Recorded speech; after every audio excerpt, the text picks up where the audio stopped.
Ito ang unang public appearance ng Vice President simula nang i-anunsyo niya ang kanyang pagbibitiw bilang kalihim ng DepEd noong nakaraang linggo. Sa ngayon, tuloy-tuloy raw ang kanyang trabaho habang wala pa siyang kapalit.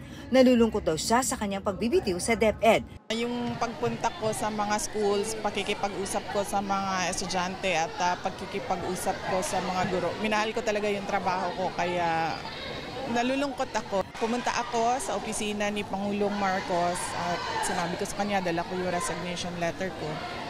And maayos naman yung kanyang pagtanggap and maayos din yung pagtapos ng aming pag-uusap. Pero kumusta nga ba ang relasyon nila ng Pangulo? We are still friendly with each other on a personal level. Hindi raw niya kinukonsulta ang kanyang desisyon sa kanyang amang si dating Pangulong Rodrigo Duterte. Walang consultation na with the former President Duterte. Sa akin lang yon.